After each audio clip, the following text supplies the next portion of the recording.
اللہ الرحمن الرحیم۔ یہ جو والا سوف یرضا، اس سے پچھلی آیت میں جو حضرت ابوبکر صدیق رضی اللہ تعالیٰ عنہ کے بارے میں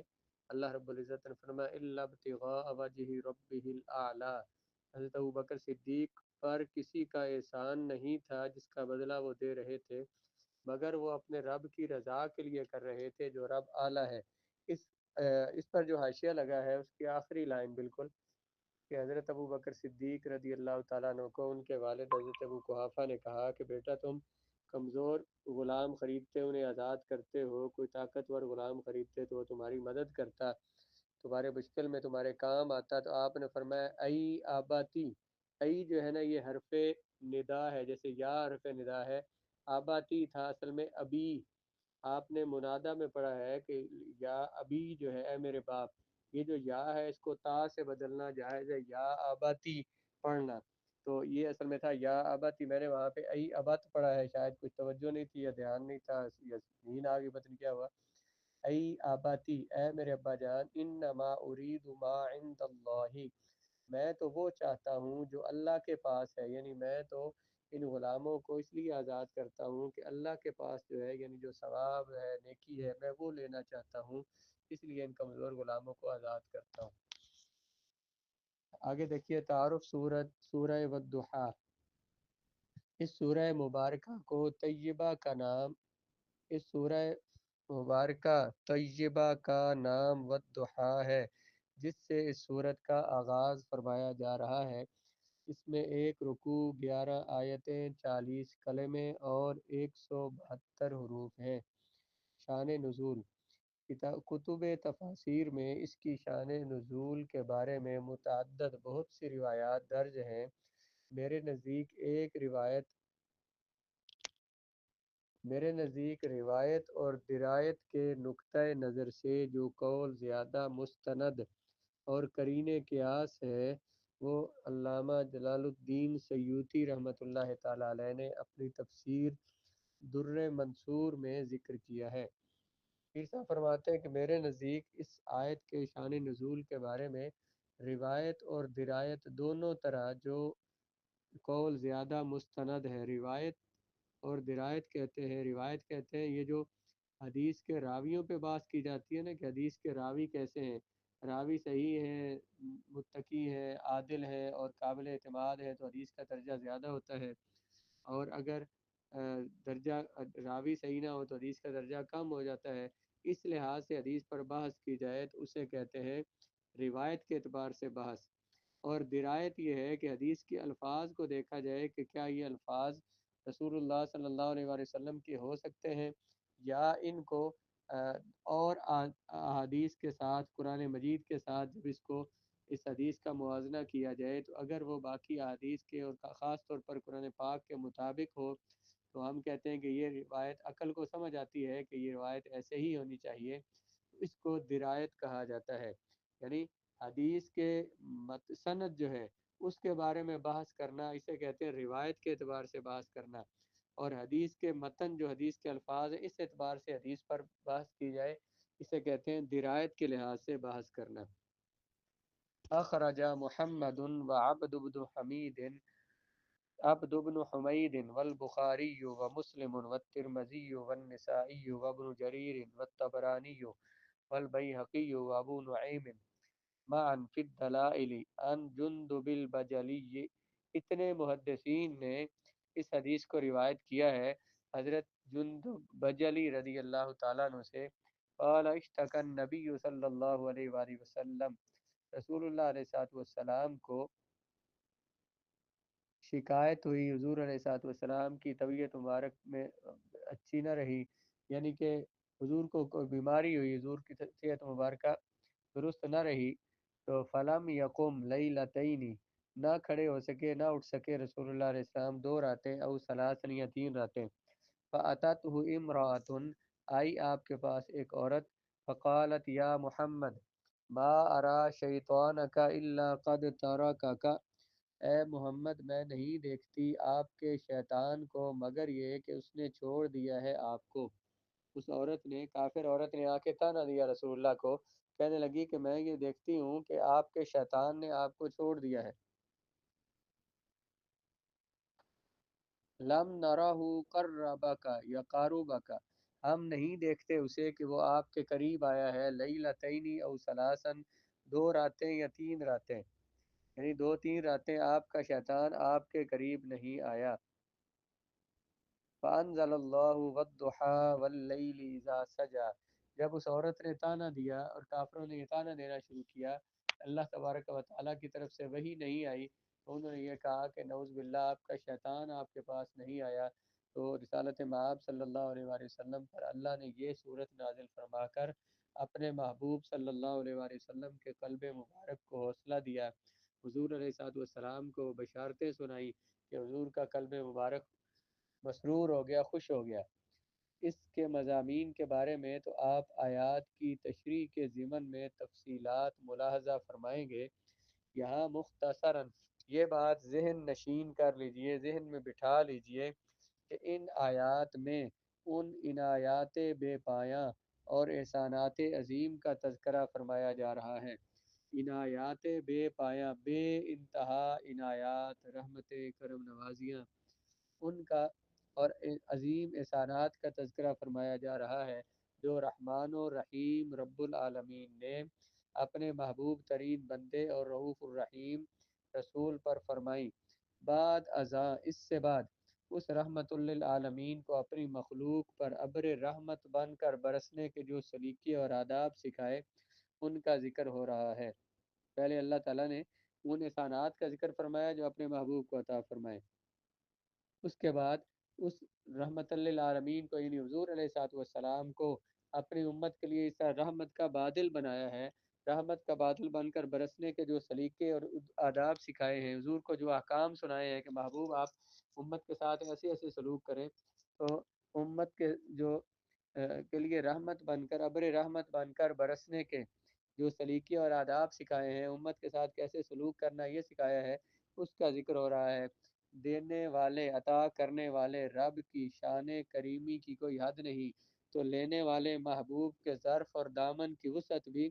فکر انسانی کی حدود سے ماوراء ہے۔ اگر دینے والا رب جو کریم ہے، جو اتنا عطا فرماتا ہے کہ اس کی عطا کی کوئی حد نہیں ہے، تو وہ محبوب جو لینے والے ہیں، ان کا دامن طلب وہ بھی اتنا وسیع ہے، ان کا ظرف جس میں وہ اللہ تعالیٰ کی رحمتیں اور عنایات کی بارش جہاں پہ جمع ہوتی ہے، جہاں سے آگے تقسیم ہوتی ہے، وہ بھی اتنا وسیع ہے کہ اس کی وسعت کا بھی کوئی اندازہ نہیں لگا سکتا۔ یعنی اللہ تبارک و تعالیٰ کی عطا بھی وسیع ہے، اور رسول اللہ علیہ السلام کو اللہ نے عطا بھی بے شمار فرمایا ہے، اور اتنا عطا فرمایا ہے کہ جس کی کوئی حد نہیں ہے۔ بسم اللہ الرحمن الرحیم۔ سورۃ الضحیٰ مکیہ، سورۃ الضحیٰ مکی صورت ہے۔ فرمایا والضحیٰ، قسم ہے روز روشن کی، چمکتے ہوئے دن کی۔ ضحیٰ ویسے چاشت کے وقت کو کہتے ہیں، جب سورج طلوع ہوتا ہے نا تو اس کے بعد سورج جب آہستہ جب سورج کی روشنی صحیح تیز ہو جاتی ہے، ابھی گرمی زیادہ نہیں ہوتی لیکن سورج کی روشنی تیز ہوتی ہے، سورج خوب چمکتا ہے،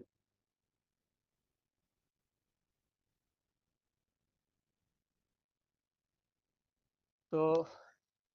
اس وقت کی اللہ رب العزت نے قسم یاد فرمائی ہے۔ آیات کی تشریح سے پہلے اس کے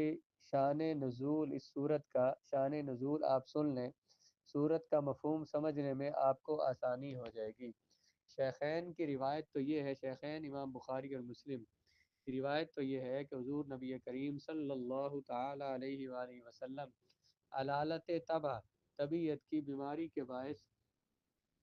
2 3 روز سحری کے وقت بیدار ہو کر مصروف عبادت نہ ہوئے۔ 2 3 دن حضور نبی کریم علیہ الصلوۃ والسلام طبیعت مبارک علیل ہونے کی وجہ سے صبح اٹھ نہیں سکے تہجد کے وقت، تو ابو لہب کی بیوی ام جمیل، اس کا جس کا مکان حضور کے مکان کے پڑوس میں تھا، وہ آئی اور کہنے لگی ما ارا شیطانک الا قد ترک، میں نہیں دیکھتی تمہارے شیطان کو مگر اس نے چھوڑ دیا ہے آپ کو، لم ارہ قاربک، میں نے اسے نہیں دیکھا کہ وہ آپ کے قریب آیا ہو، منذ لیلتین او ثلاثن، 2 یا 3 راتوں سے۔ یعنی ان کا خیال وہ یہ بکواس یہ کر رہی تھی کہ آپ جو صبح صبح اٹھتے ہیں نا تو شیطان آپ کے پاس آتا ہے نعوذ باللہ، تو اس طرح اس نے تانا دیا رسول اللہ علیہ والسلام کو۔ اللہ تبارک و تعالیٰ نے اس کی اس گستاخی کے جواب میں یہ سورہ پاک نازل فرمائی۔ جی دوسری روایت میں یہ مذکور ہے کہ ابتدائے بعثت جب وحی کے نزول کا آغاز ہوا تو کچھ عرصہ نزول وحی کا سلسلہ جاری رہا، حضور پہ وحی آتی رہی، اور پھر یکدم رک گیا۔ یہ انقطاع یعنی وحی کا رک جانا 12 یا 15 روز تک یا 25 یا 40 روز تک باختلاف روایات، یعنی مختلف روایات میں یہ ہے، بعض روایات میں یہ کہ 12 روز تک انقطاع وحی رہا، وحی کا سلسلہ رکا رہا، بعض میں یہ کہ 15 روز تک، بعض میں 25 دن کی بات ہے اور بعض میں 40 دن کی۔ اسے بولا ہے کہ باختلاف روایات یہ انقطاع باقی رہا۔ حضور کی طبع مبارک پر بہت گراں گزرا، وہ کان جو کلام الہی سننے کے عادی ہو چکے تھے، وہ دل جو ارشادات ربانی کا خوگر اور عادی ہو چکا تھا، اس کے لیے بندش ناقابل برداشت تھی، بندش رک جانا۔ اور رسول کریم جو اللہ رب العزت کے مقدس کلام کو سن کے جن کے دل معطر تھا، جو اس کے بغیر اب وہ جو اس کلام میں جو مٹھاس تھی، اس میں جو لذت تھی، تو رسول اللہ علیہ والسلام کے قلب مبارک نے جس کو پسند کیا، تو اب اس کے بغیر رہنا مشکل تھا۔ لیکن کبھی ہمیں کسی کی باتیں پسند ہوں تو دل کرتا ہے وہ باتیں سنیں اور بار بار وہ باتیں ہوں۔ تو یہاں تو حضور اللہ سے ہم کلام تھے، رب کا نورانی فرشتہ رب کا نورانی کلام لے کے آتا جو تمام کلاموں سے افضل ہے۔ تو جب وہ مقدس کان جو ہیں اس مقدس کلام مقدس کو سننے کے عادی ہو گئے، وہ میٹھا کلام جو نوریوں کی زبان سے نکلتا ہے اور اللہ رب العزت کا کلام ہے، تو وہ کتنا میٹھا ہوگا، کتنا اس میں سرور ہوگا، کتنی اس میں چاشنی ہوگی کہ رسول اللہ علیہ والسلام کا وہ دل جو ارشادات ربانی کا خوگر ہو چکا تھا، اس کے لیے یہ بندش ناقابل برداشت تھی۔ اس کفار نے بھی تانا زنی شروع کر دی۔ تانا زن فارسی میں زدن کا من ہوتا ہے مارنا، تانا زن تانا مارنا، تانے دینے کی تانا زنی شروع کر دی کہ محمد صلی اللہ علیہ وآلہ وسلم کو خدا نے چھوڑ دیا ہے، اللہ تبارک و تعالیٰ ان سے ناراض ہو گیا ہے،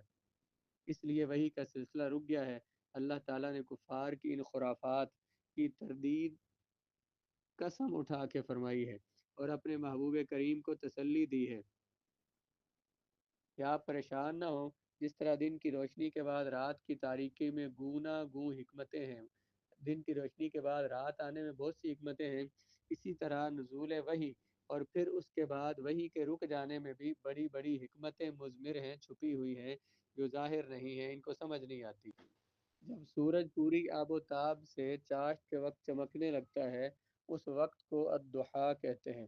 اس کی لغوی تحقیق سورۃ الشمس میں گزر چکی ہے، والشمس وضحاها، اس میں ضحیٰ میں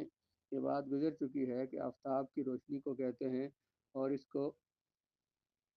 دحن سے یہ بنا ہے جس کا معنی ہوتا ہے نور الشمس، سورج کی روشنی، اور یہاں پر سورج کی روشنی اور حرارت دونوں مراد ہیں، وہاں پہ یہ بات کی ہے تو دوبارہ اس کو ذکر نہیں کیا، لیکن علامہ قرطبی اور کئی دیگر مفسرین نے لکھا ہے